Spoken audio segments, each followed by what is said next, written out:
Добро утро за сите гледачи кои ете токму сега го вклучија својот телевизор и се на фреквенцијата на телеканал А1. Вие почитувани ја следите новата сезона на утринската емисија Утрински пулс, како што најавивме уште од вчера, количката Наталија Миланова.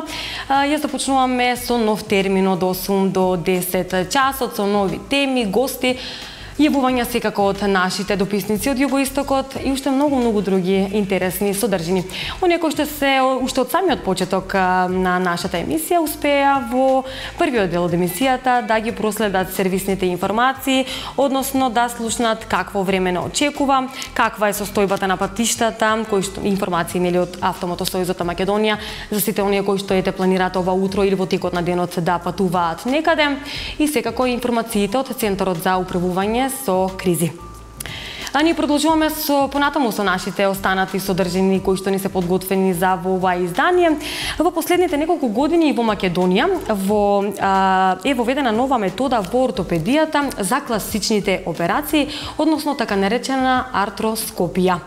Метода која е помалку болна за разлика од класичните операции и која го скратува престојот на пациентите во болница. Предлагам да го погледнеме прилогот. Во последните 10 години артроскопските интервенции во ортопедијата и травматологијата ги заменија класичните операции. Се работи за неинвазивна процедура која е помалку болна за разлика од класичните хируршки интервенции. Го скратува престојот на пациентот во болница, а на минимум се сведени истите компликации, велат хирурзите. Артроскопија представува минимално инвазивна хирургија или методи по кои што со минимални резови на кожа, кои што се во големина од 2 до 3 сантима максимално, се влегува со инструменти, од кои што едниот камера, другиот представува работен инструмент, се влегува првенствено во големите зглобови и служи како за диагноза, значи за поставување на комплетна диагностика, така и за третман на сите оштетувања или повреди што се наоѓаат во големите зглобови. Тоа подразбира рамо, лак, колено, скочен зглоб, колк и така натаму. Ова метода е воведена од пред 10 години, во последните години доживува нагол рапиден развој поради големите предности или бенефити што ги има, поради тоа што ова представува еднодневна хирургија, односно пациентот доаѓа, може уште истиот ден да си оди дома, резовите се толку минимални, дури естетски некогаш не ни ставаме, дури не ги затвараме шавои, него само со обичен фластер или со обична лепенка, која што се вади за 4 до 5 дена и после тоа може да се врати во нормална функција зглобот кој што е опериран. Хирурзите велат дека артроскопските операции се особено поволни за спортските повреди. Едноставната процедура која го скратува времето на заздравување им овозможува на спортистите за краток временски период повторно да се вратат на спортските терени. Целата метода е базирана на првенствено започнува како метода за спортски повреди за млади, значи за луѓе кои што се активни спортисти и кои што брзо и неопходно им е потребна брза рехабилитација, брзо враќање на терен, брзо враќање во нормални професионални активности. Меѓутоа, со тек на времето, сега оваа хирургија буквално е, може да кажеме, и првостепена, односно прва метода на избор, поради можностите што ги нуди, не само за испитување диагноза на сите оштетувања внатре во секој зглоб, него во ист момент да може да се направи и нивна репарација, односно нивно третирање соодветно во зависност од тоа што е оштетен. Најчесто се работат рамениот зглоб, скочниот зглоб и сигурно на прво место колениот зглоб. Во коленото може да бидат оштетени лигаментите, менискуси, може да биде оштетена раскавицата, може да бидат сите други овие придружни структури што се наоѓаат внатре. Истото важи и за рамото и за скочниот зглоб. Ова метода има своји големи предности. Најпрво затоа што е минимално инвазивна со многу мали резови. На голем екран се гледаат сите промени на 3D HD монитор и може веднаш на лице место повредите да се репарираат, велат хирурзите. Ете, гледаме дека медицината оди се понапред и понапред, а во ортопедијата е воведена уште една нова метода во Македонија. а тоа е имплантација и трансплантација на вештачка раскавица. Ортопедите велат дека има голем број на пациенти кои што се жалат од оштетена раскавица и кои што се со оштетена раскавица и која е најчесто пропратена со болки и оток, крцкање или тешко искачување и симнување по скали. Па предлагам од режија доколку се подготвени да го проследиме и овој прилог. За прв пат во Македонија е воведена нова метода за сите пациенти кои имаат проблеми со зглобната раскавица. Трансплантација и имплантација на вештачка раскавица, велат хирурзите. Оштетувањето на зглобната раскавица, најчесто кај луѓето, е пропратена со крцкање, болки и оток на зглобовите, тешко искачување и симнување по скали.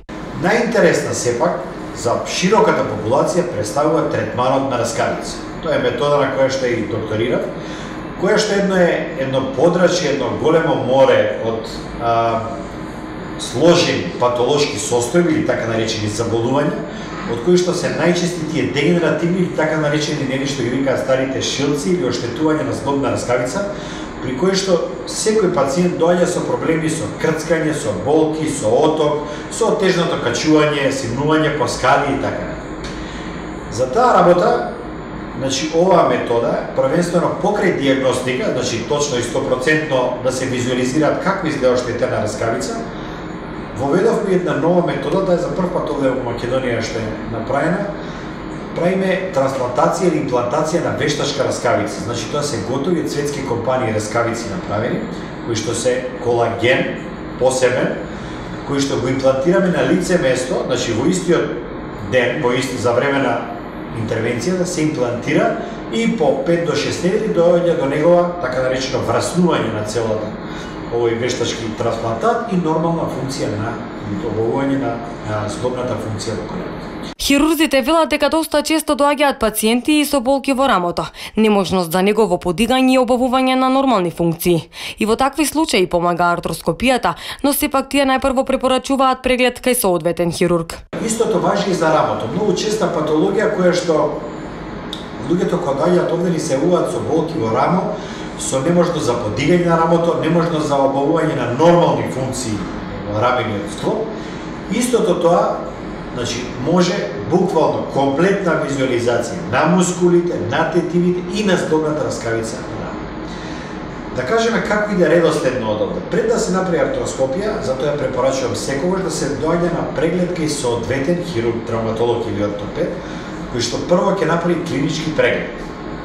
Потоа следи обавување на рентгенска слика, магнетна резонанца или компјутер во зависност од тоа, и потоа следи артроскопија како метод во една комплетна диагностика и во ист момент доаѓа до репарација или до третман соодветен.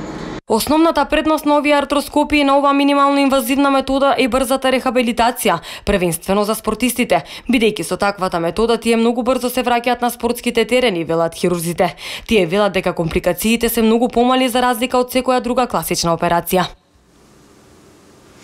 Ете сме назад во студиото, почитувани, вие следите утринската емисија Утрински пулс и во овие два прилога што измина слушнавме за двете нови методи кои што се воведени во медицината во нашата Република Македонија. А сега одиме со нешто малку попозитивно. Ви подготвивме еден доста интересен прилог. Има некои места во светот кои што наликуваат како да се излезени од бајките или како да се сет на некој филм, но овие места навистина постојат. Ако сакате да доживеете патување како од бајките, овие се околу 20 на села кои што постојат во светот, а ние во ова издание ќе ви представиме 5 од нив. Да ги погледнеме. Санторини е најсликовитиот, најпопуларниот и туристички најпосетуваниот остров во Грција, кој припаѓа на островската група Киклади. Ова е типичен грчки остров со вулканско потекло, кој заедно со околните острови завзема површина од 90,6 км квадратни. Санторини или Тира, како што му е официјалното име, е остров во облик на буквата С, чија лагуна од другата страна делумно го затвора помалиот остров Тирасија, а во центарот на лагуната се наоѓаат активните вулкански островчиња Неа камени и Палија камени. Брегот на Санторини од внатрешната страна на лагуната е висока и стрмна и погледот на неа од палубата на брод е спектакуларен. Ваквиот изглед на Санторини е заслуга на големата вулканска ерупција која некогаш одамна се случила и ја уништила миноиската цивилизација на Крит. Површината на помалите острови кои се наоѓаат во околината на Санторини е 15 километри квадратни, а тие се Аспронизи, Неа камени, Палеа камени и Тирасија. Санторини е најюжен остров на островската група Киклади и во поголем дел е планински остров. Некогашното вулканско дно сега е залив. Ерупцијата на вулканот која се случила пред 3600 години довела до појава на цунами, кое е било виновно за бришењето на миноиската поморска цивилизација. Должината на брегот на Санторини е 69 километри, а неговите плажи се едни од најубавите на Медитеранот. Прекрасни се со бел, сив или црн песок, а водата е длабока и кристално чиста. Познатите плажи на Санторини се наоѓаат во главно долж источната и југоисточната страна на островот, а секоја од нив има посебни карактеристики. Повеќето плажи се многу добро организирани, опремени со лежалки, чадори, имаат голем број на кафуниња и ресторани, а повеќето од нив нудат и одлични услови за спорт на вода. Санторини го одликува специфична архитектура. Куќите имаат бели фасади и се градени во типичен кикладски стил.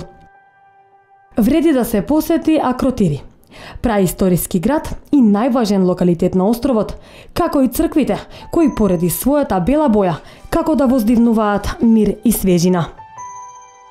Она што не треба да го пропуштате е посетата на најмладите вулкански острови во источниот Медитеран, Палеа камени и Неа камени. Овие два мали острови се резултат на најновата активност на вулканот. Едно е сигурно, би вредело да се посети најживописниот грчки остров Санторини барем еднаш во животот. Климата е медитеранска. Во јули и август температурите се движат од околу пријатни 30 степени Целзиусови преку ден, а ноќе околу 22 степени. Растителниот и животинскиот свет е богат, а од земјоделските култури преовладуваат маслинките и виновата лоза. Користејќи ја пријатната клима, посетете и некои од локалните острови: Иос, Миконос, Наксос, Парос, Оију. Колмар е третата најголема комуна во регионот Алзас во северно-источна Франција. Градот се протега низ Алзискиот вински пат и не би било премногу кога би се нарекол центар на перфекцијата. Тој е најмногу познат по неговите добро соочувани стари градби, безбројни архитектонски знаменитости и музеи, живописност и автентичност. Ова бајковито место многумина го нарекуваат Мала Венеција. Овој импресивно убав град е сместен во регионот Алзас, во североисточниот дел од Франција. Ова е добро зачуван стар град со разновидни архитектонски стилови кои го прават еден од најпопуларните дестинации во Франција. Основан е во 9 век на брегот на реката Лош. Колмар фасцинира пред се со своето историско наследство и со архитектурата. Црквата Свети Мартин и другите религиозни градби се од 13 век. Германското влијание во архитектурата е очигледно, бидејќи Колмар во 19 век е споен со Германското царство. Разновидноста во архитектурата е бесконечна. Се истакнуваат овие стилови: готски, ренесансен, барокен стил, необарокен, класичен и неокласичен стил. Овој бајковиот град им послужил како инспирација на авторите и за цртани филмови. Истражете го стариот град Колмар шетајки по неговите улици и повозете се со брод по реката Лош. Поради каналите кои го сечат градот, Колмар го нарекуваат и Мала Венеција. Регионот е познат по производството на вино и по 170 км долгиот вински пат кој поминува низ Колмар. Покрај виното, истражете ја и познатата алзаска куина. Почестете се со патување во Колмар, местото е идеално за романтичен викенд.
Најромантичен град на германската романтична рута, долга 400 километри, е Ротенбург на реката Таубер.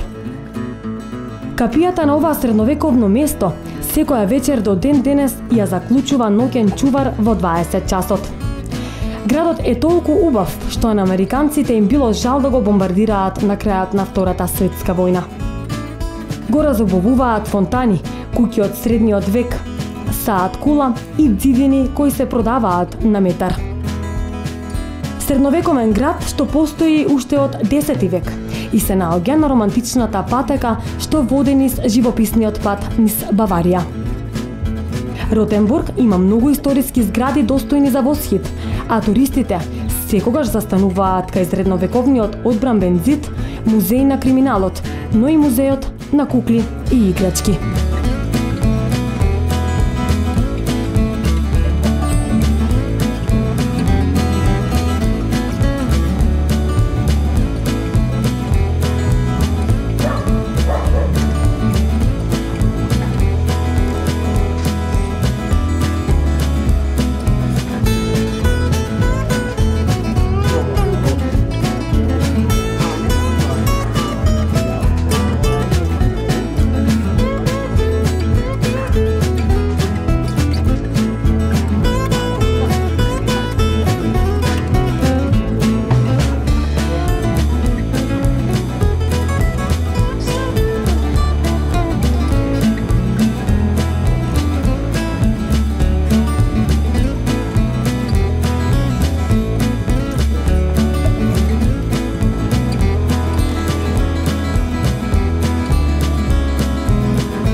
Чинкве Тере е името на 5 населби сместен во карпестиот брег на Италија. Монтеросо ал Маре, Вернака, Корнилија, Манарола и Риомаџоре се 5 места кои што го сочинуваат прекрасниот крај, чишто име и всушност значи 5 земји. Брегот, 5 села и околните брда се дел од националниот парк Чинкве Тере. Овој крај е еден од најпознатите и најпрепознатливите на Медитеранот и представува популарна туристичка дестинација.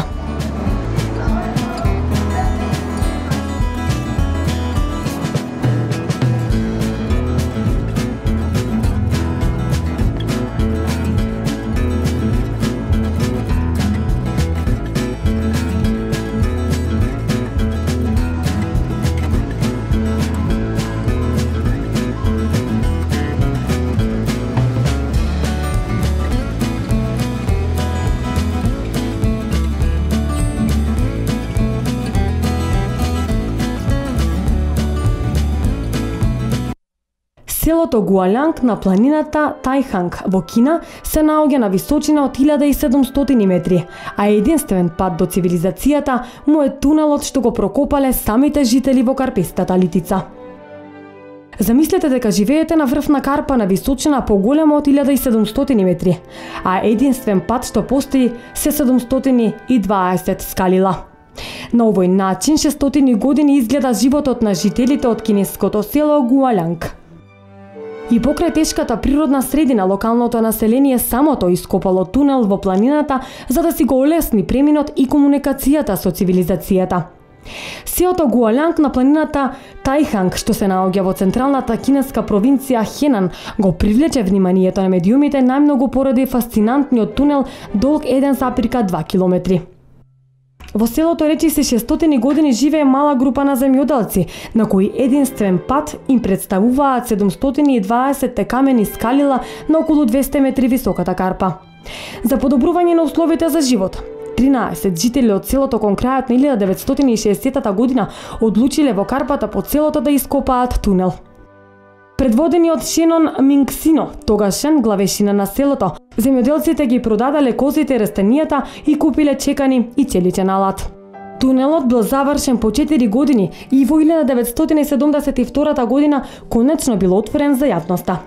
Како една од најосамените дестинации во Кина, селото има 83 семејства со вкупна популација од 322 лица.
Почитувани мои, се надам дека уживавте во овие прекрасни села кои што како да се излезени на вистина од бајките или пак како да се некој сет од некој цртан филм, и се надам дека некои од овие села ќе бидат на вашата листа за патување во 2017 година, зошто да не.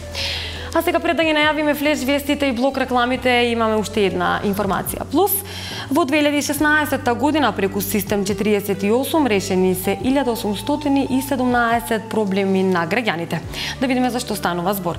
Преку Општинскиот сервис за пријавување на комунални проблеми Систем 48 во 2016 година биле решени 1817 проблеми на граѓаните од вкупно пријавените 1956. Останатите 139 пријави се во процес на решавање, бидејќи за нив е потребно подолго време затоа што се од инвестиционен карактер. Најголем број од пријавите во Систем 48 во текот на 2016 година се од уличното осветлување 1260, од областа на собирање смет 267, од областа на водовод и канализација 130 пријави, Општински инспекцијски служби 50, паркови и зеленило 110 пријави и останатите биле од други области. Од Систем 48 им се заблагодаруваат на граѓаните за соработката и довербата и очекуваат истата да продолжи и во оваа година. Истовремено апелираат за навремено доставување на пријавите на бесплатниот телефонски број 0800 148 48 за да може општинските служби навремено да интервенираат и да ги решаваат проблемите. Систем 48 е информацијски интерактивен систем на јавно достапните услуги на општина Струмица, кој предвидува решавање на проблемите на граѓаните во рок од 48 часа. Како таков, истиот функционира од 2011 година па до денес. При тоа, една од основните задачи на овој систем се транспарентно работење и решавање на проблемите на граѓаните во рок од 48 часа. Почитувани, наред е да ги проследиме флеш вестите и блок утрински реклами.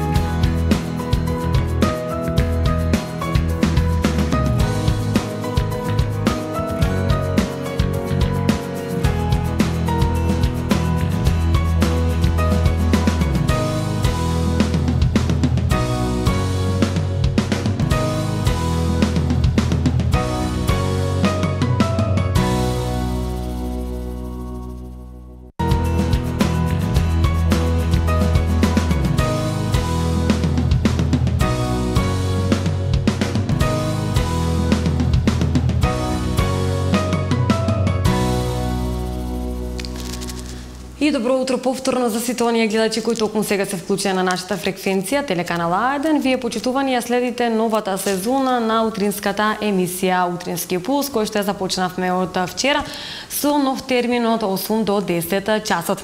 Време е за нашиот трет дел, би кажала, од утринската емисија со гостин во студио. Во моето денешно прво издание од новата сезона на Утрински пулс за гостин го имам Стојан Глигоров од Агенцијата за поттикнување на развојот на земјоделството на Република Македонија, од регионален центар, односно раководител на регионалниот центар од Струмица. Добро утро и добро ни дојдовте во утринската емисија. Добро утро, ви благодарам за поканата. Поздрав до телевизијата и најбитно голем поздрав до гледачите на телеканал А1 и најголем поздрав до земјоделските производители кои што еве во тие моменти се покрај телевизиските екрани. Така. Како најпрво кажете ми каква беше 2016 година за земјоделците, дали може да се пофалат и ете кои култури поминаа најдобро?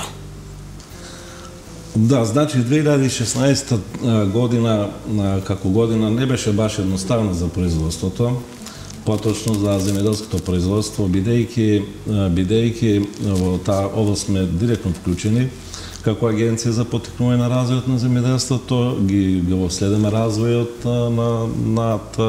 и настаните околу производството, меѓутоа имавме доста проблеми околу таквото производство. Тоа се однесува пред се околу пораната сеидба, есенска сеидба над некои од културите, кои што за време на зимскиот период не достигнаа точно баш на време како што беше планирано, и една ситуација што е многу битна, значи покрај климатските промени, значи имавме едно долго, но сушно лето каде што земјоделскиот производител беше фактички изложен на големи трошкови околу производството.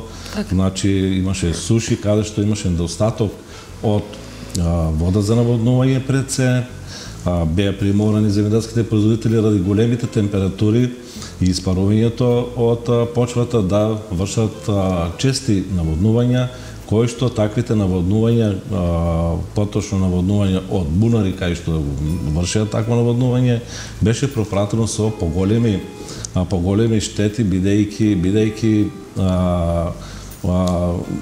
штети трошкови околу земјоделското производство, каде што планирањето не беше тоа точно како што го планиравме ние како советници при спроведувањето на таквите активности, бидејќи зголемувањето на трошковите околу производството на земјоделскиот производител носи кон уназадување на приходот за кој што самиот земјоделски производител е вклучен во таквиот процес на производство. Таквите земјоделски производители, значи,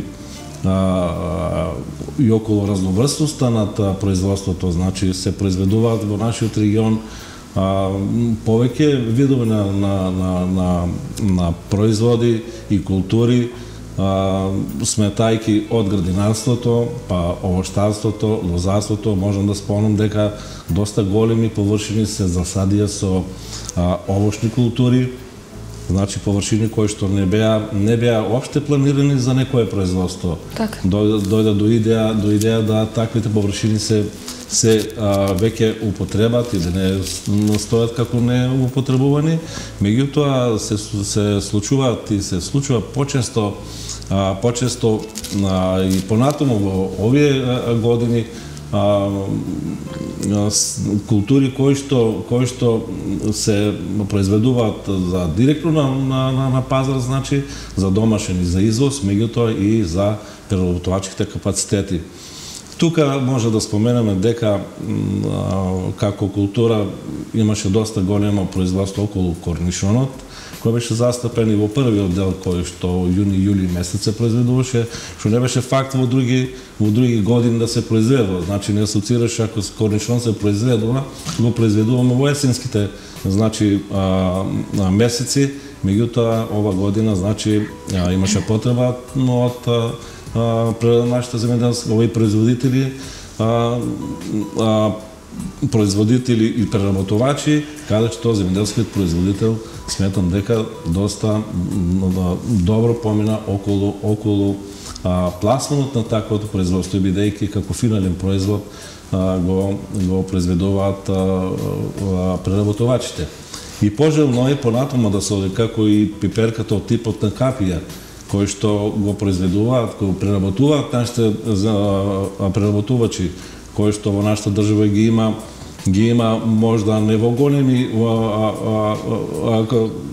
објекти, меѓутоа пожелно е пред се да се внимава на таквите култури кои што се сигурни за пласман од една страна земјоделскиот производител, меѓутоа од друга страна и таквите количини предадени на земјоделските преработувачи, фабрики, понатаму се субвенционираат со додатни средства од ова година од 2,5 до 3 денари. 3 денари е значи за предаден килограм пиперка куртовска капија на преработувачите, што значи 2016 година, да се навратиме на прашањето, не беше баш едноставна година за производство, како во градинарското производство, зборуваме производство кое што е во заштитен простор, кое што е под пластеници, производство кое што е со контролирани услови за производство, меѓутоа и производство кое што е на отворено и лозарството и овоштарството. Така да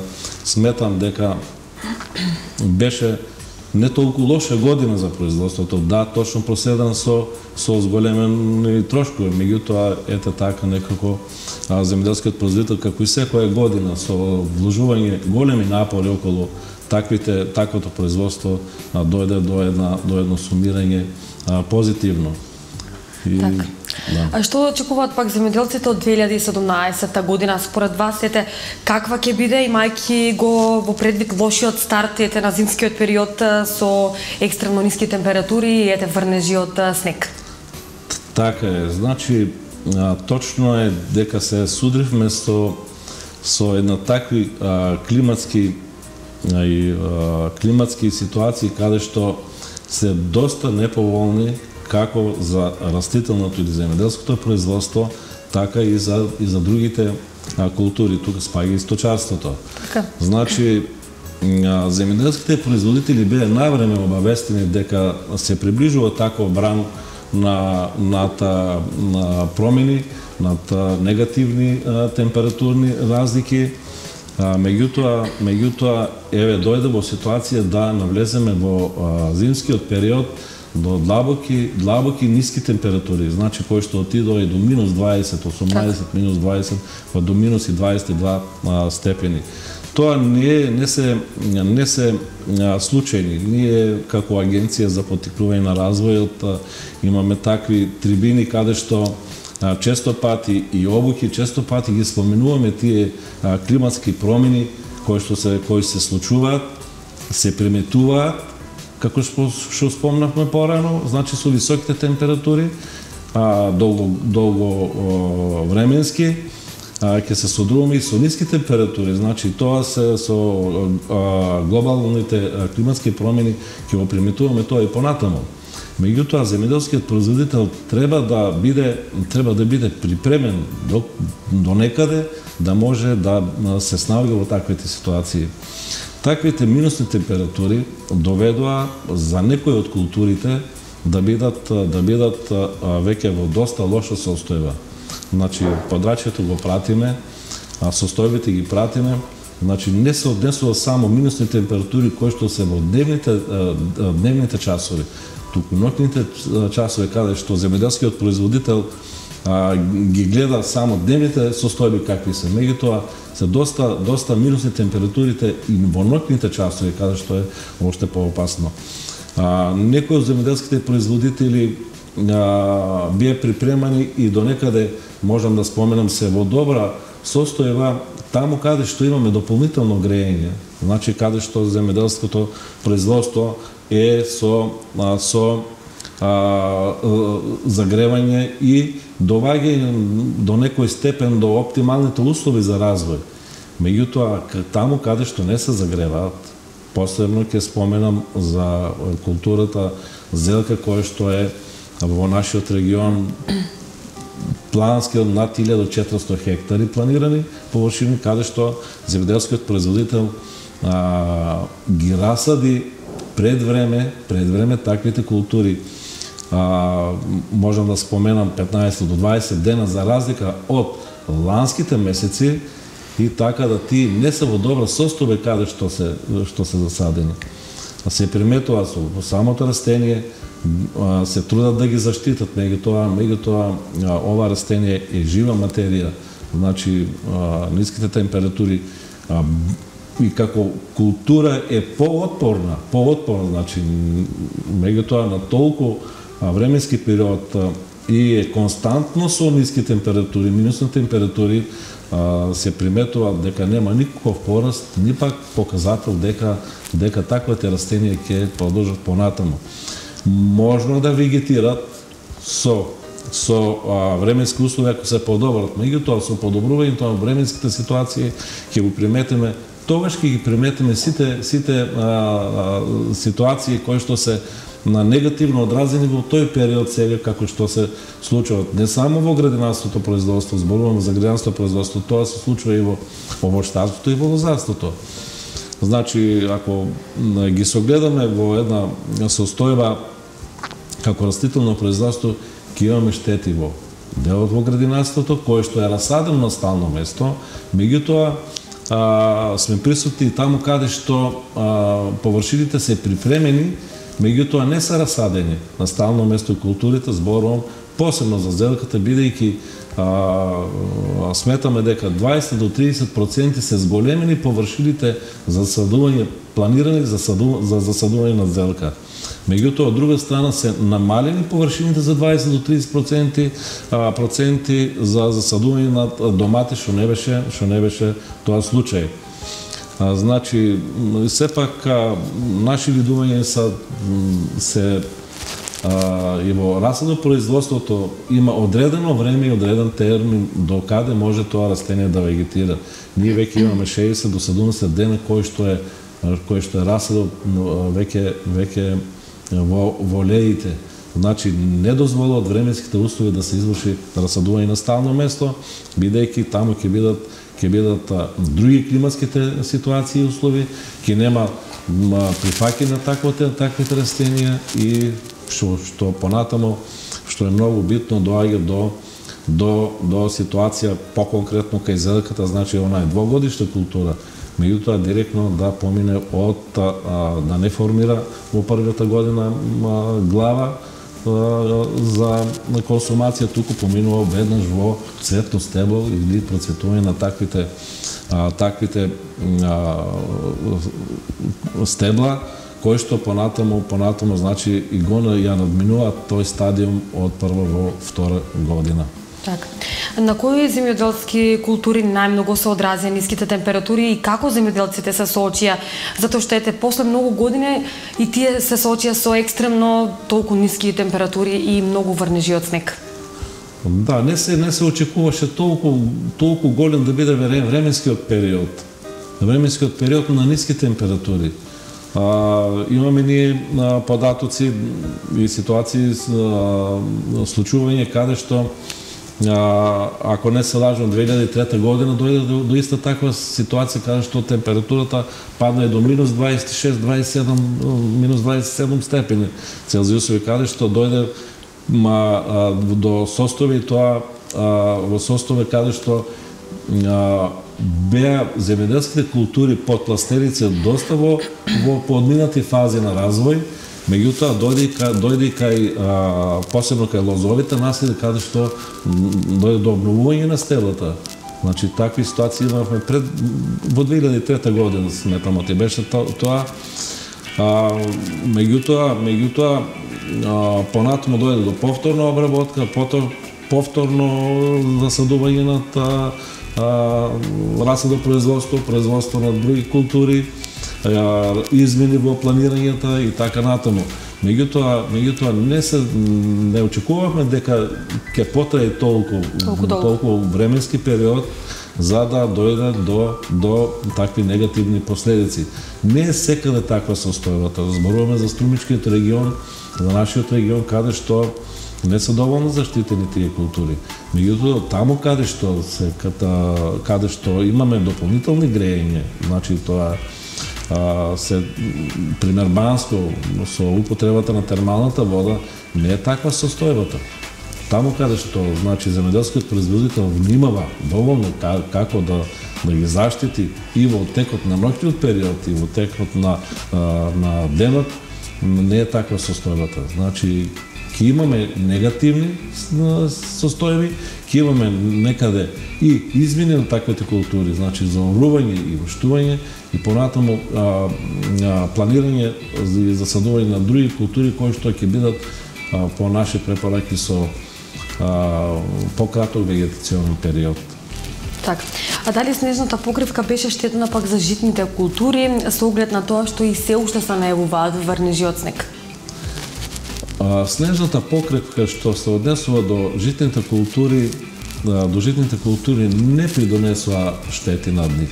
Меѓутоа, мислам дека ниските температури кои што претходно се случија, значи се додека немаше снежна покривка, тука можеше да дојде до измрзнување на коленцата кај што житните култури беа во фаза на братење. Меѓутоа, сметаме дека снежната покривка е како природен изолатор, значи над ниските температури и да има врнежи понатамо од снег нема да допринесат до измрзнување кај нив. Меѓутоа може да се случи во пониските делови, тамо каде што имаме житни култури, кај нас во Струмичкиот регион не сме толку застапени во однос на житните култури. Сметам дека нема да дојде ни до после, значи, затоплувањето, нема да дојде и до поплавување на таквите површини, бидејќи ако се вратиме наназад, беа доста сушни периодите за да дојде до поплавување или горните слоеви на почвата да бидат заситени со доста влажност и да не може таквата површина, таквата количина на вода да ја прими почвата, нема да дојде до таква состојба. Меѓутоа сепак сметаме дека кај житните култури нема да биде таква ситуацијата како кај градинарските култури. Така. На такви зими што треба да прават земјоделците, на што треба да бидат спремни, кои култури е препорачливо да ги одгледуваат, кои се отпорни на болести, на штетници? Значи, не постојат култури кои што се отпорни на болести и штетници, може да бидат поотпорни или на ниски температури. Секоја култура има свој биолошки минимум до каде може да вегетира. Дали тоа ќе бидат ниски температури или ќе бидат привисоки температури. Имаме култури, пример како што е зелката, кој што е поотпорна на ниски температури. За разлика ако, значи, еден насад го земеме како пример, зелка и пиперка, значи пиперката бара многу повисока температура, доматата бара повисока температура, за разлика од зелковите култури. Меѓутоа, земјоделските производители треба да внимаваат во една состојба. Есенскиот период или периодот на производство, на расадо производство, треба да го пролонгираат према временските услови кои што сега сме во таква техника и знаеме што и како ќе се случуваат понатаму. Значи, временските услови да се пратат и да ги пратат земјоделските производители. Кога се споменува, значи дека не очекуваат ладни бранови, не очекуваат дождови, такви ситуации, треба до некаде да бидат припремени. Таквите последици, негативни последици, ќе не следат и понатаму. Дали тоа ќе бидат, спомнавме, негативни или позитивни, дали ќе бидат со обилни врнежи, краткотрајни, но поројни дождови, мора да бидат заштитени. Како ќе бидат заштитени? Со употребата, значи, тамо каде што се стрмни терени да бидат затребувани овошните насади, тамо каде што има услови за исцедување на таквата вода и вишокот на водата да внимаваат.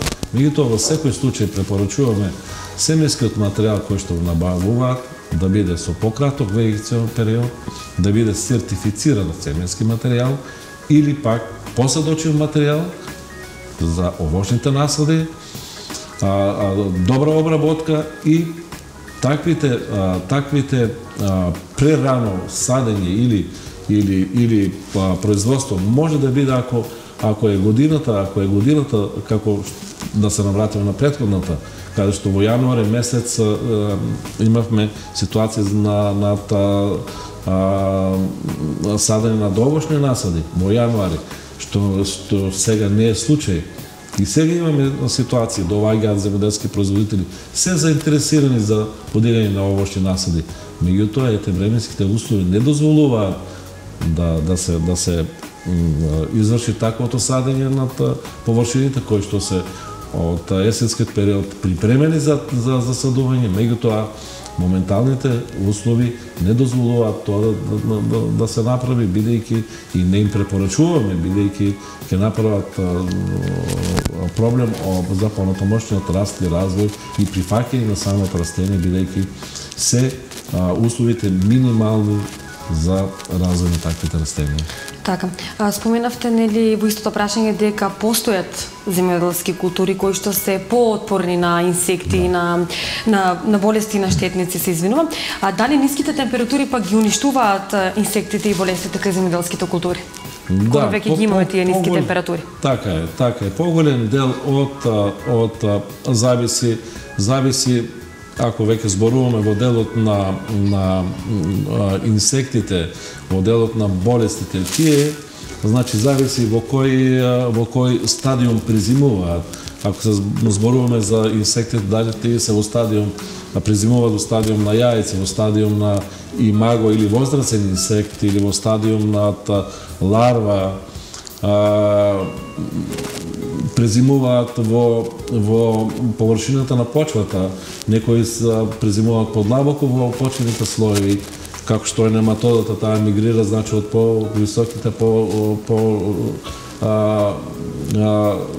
ниски температури кон по-високите или по-длабоките почвени слоеви.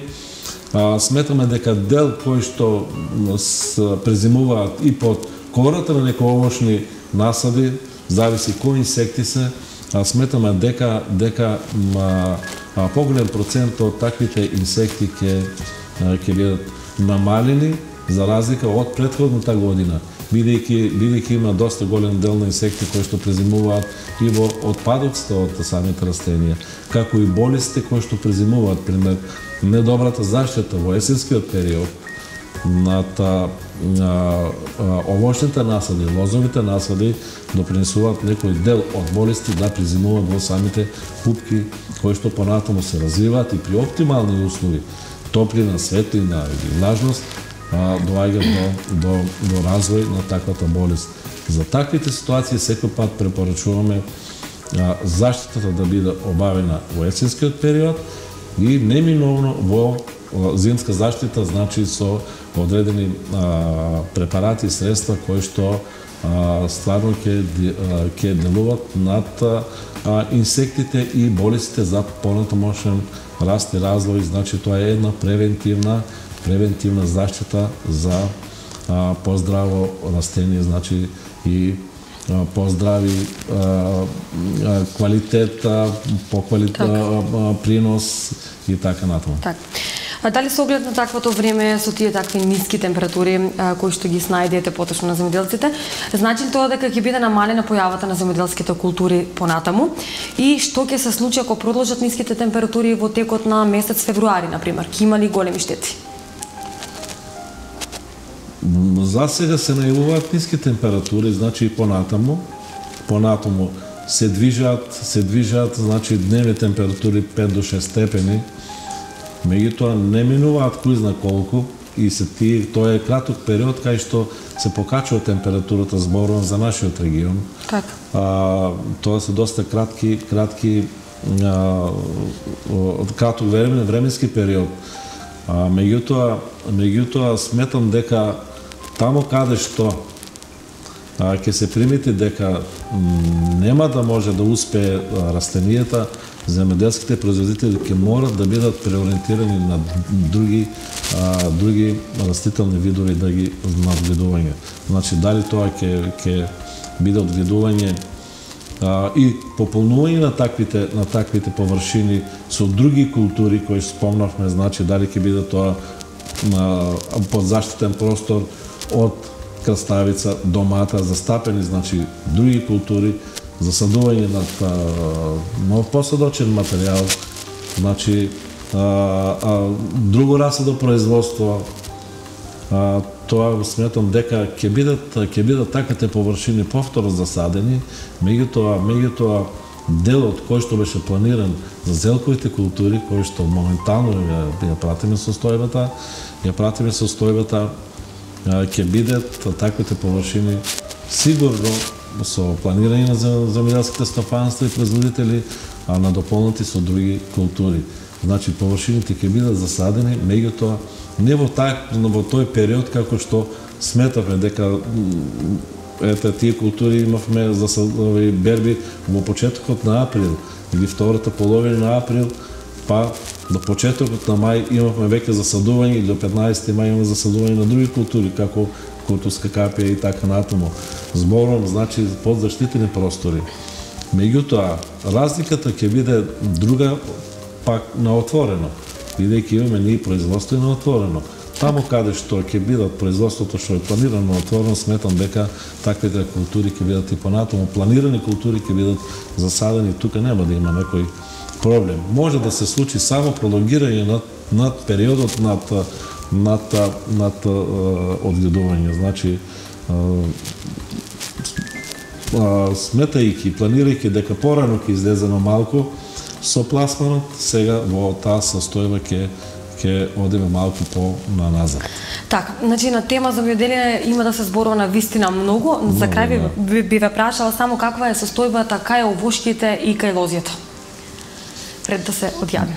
Да, значи кај овошките и кај лозовите наседи имаме информација веќе, процентуално не можеме да направиме моментално таква анализа. Таквата анализа ќе ја направиме колку измрзнување ќе имаме над нив, кога ќе се створат оптимални услови или кога ќе се стабилизира самото време или временските услови. Меѓутоа, за сега имаме веќе дојави каде што имаме измрзнување кај виновата лоза, поточно кај сортата Вранец, кај Викторија и други сорти, некои што се зависно, значи, од местоположбата. На некои терени имаме поголемо измрзнување, на некои терени имаме помало измрзнување, зависно од тоа. Меѓутоа, кај овошките сметам дека ќе бидат штетите помалку за разлика од лозовите насади. Ќе имаме доста штети над виновата лоза, а помалку штети кај овошните насади. Меѓутоа, процентуално не можеме тоа да го споменаме сега, бидејќи се уште трае тој период на минусни температури, што значи секоја од прилика процентуална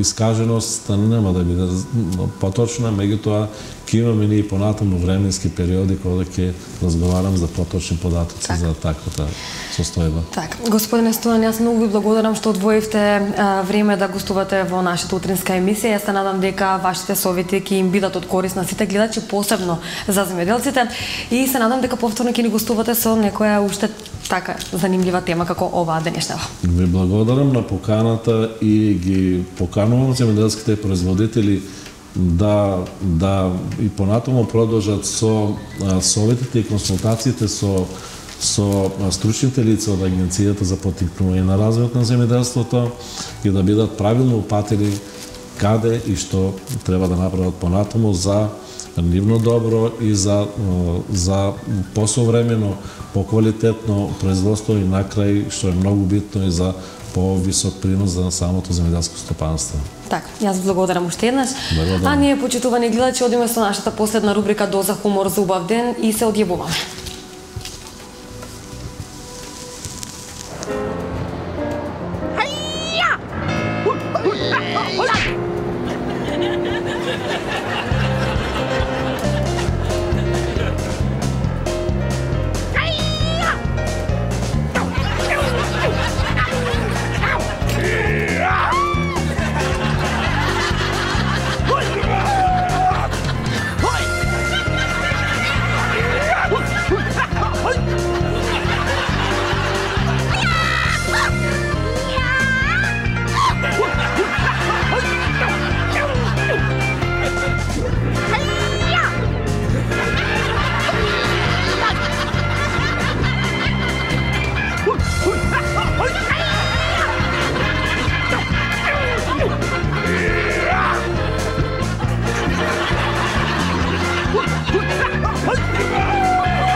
Како убаво го започнавме денот, така убаво и да го завршиме, драги мои.